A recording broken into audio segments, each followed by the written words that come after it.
Hey there, welcome back and thank you for watching. Wood stove is the topic for today. This is my Osborne 2400 fireplace insert. And what I'm going to do, I'm going to go through some tips, some things I have on hand, just kind of operation wise, as far as what makes running this thing in the winter easier, for me at least. Everything from lighting the stove without smoking up the house, to just kind of the day-to-day burn cycles and loading and everything. And I'm even going to, and this is not clickbait, show you how you can use this tiny piece of thread to help start your stove. Stick around. Just like I do with all my videos, I'll index the video so you can jump around and only kind of touch on the topics you're interested in.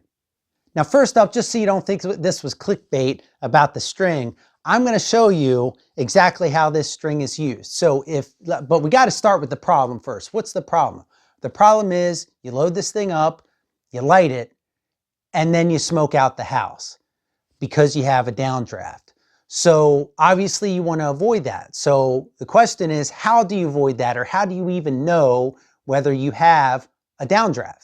Well, some people might just light a match, maybe feel as they crack the door open. What I will do sometimes, I will just take this string, and I'll cut now to video and show you. I will crack the door and hold this string up and see one of two things. Is the string getting blown out, or is the string getting sucked into the wood stove? And that's going to tell me right away whether or not I've established a draft. So now, if you don't have a draft established, there's a couple ways I've found you can do that. One, you can try just lighting a piece of newspaper and sticking it in and seeing if just one piece of newspaper is enough to get that draft established. Just a little bit of heat and get it sucking up the chimney. Another thing you can do is take your torch. So I normally keep this off because I kind of don't trust it in the house. So I just screw it on when I need it. But you can take your torch and just get up inside the stove and kind of hold it up in there for a while to heat things. And that normally is enough to get you the amount of heat that you're gonna need to establish that draft. Then you can kind of redo the string test and find out whether or not it's worked. Now, yet another method is to basically just place a space heater in front of your stove for a small period of time before you start the stove to get some heat built up, again, to establish that draft.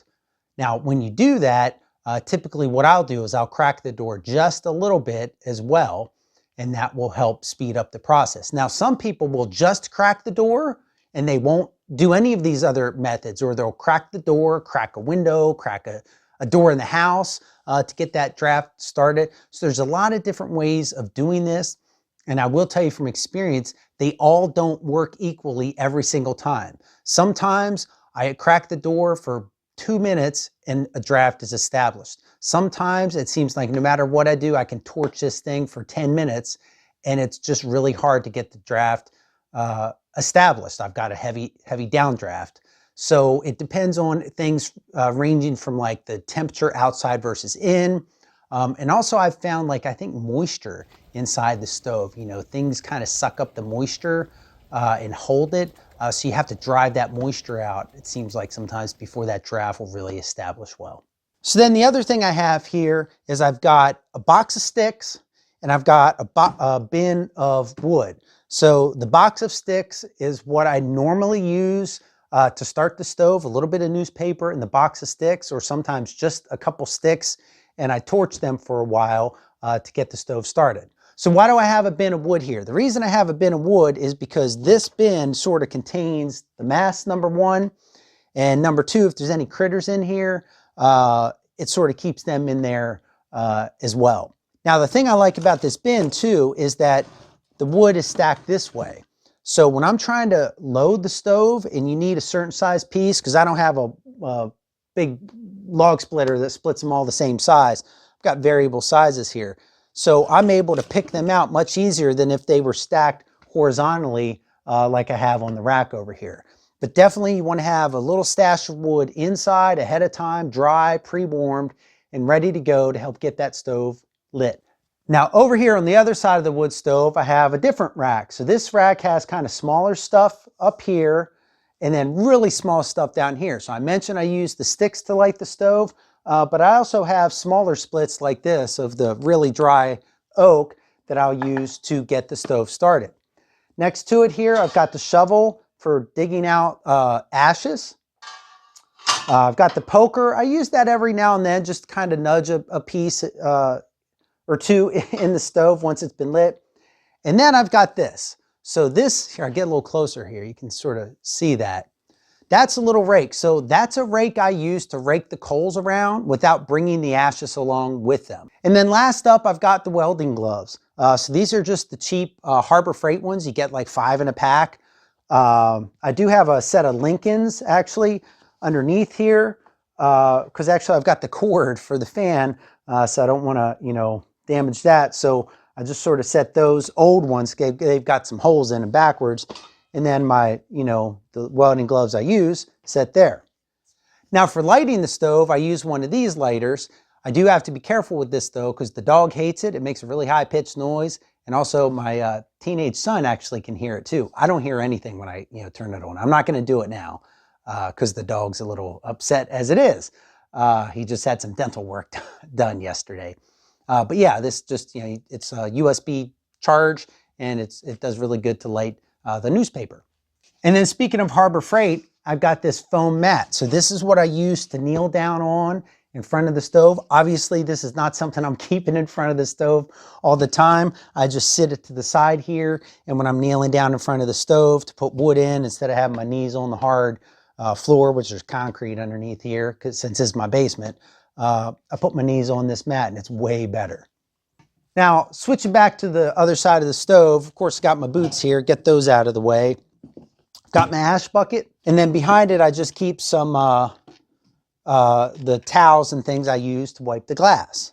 So then maybe you're also wondering about the burn cycle and how I do things. So here's what I have found most effective, at least for this stove.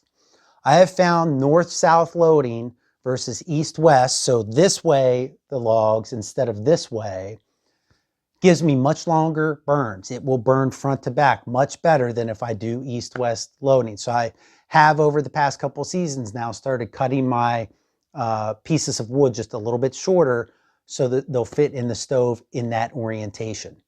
Now your stove might be different. It's something you sort of have to experiment with. I've seen a lot of things online where some people say this way works, some people say that way works.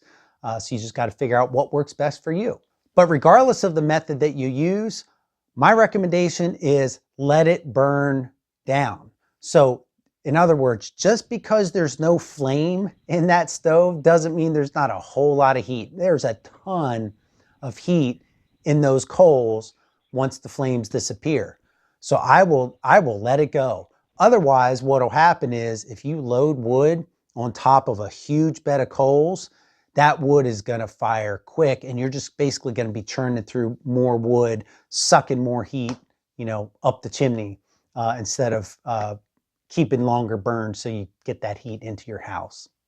Now, as far as burn cycles, they can vary. I tend to not normally load this stove up completely. It's a huge firebox.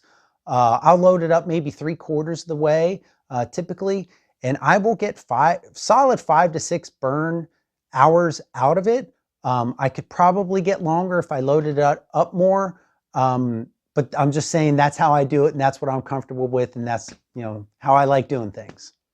So yeah, there are my tips. Hopefully that helps someone. I hope you like the string method. The match, sometimes you light a match, that'll work, but you can go through a bunch of matches trying to get that figured out. The string is just a renewable resource. Just hang it there.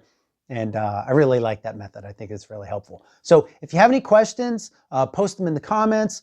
I try to respond to as many comments as I can.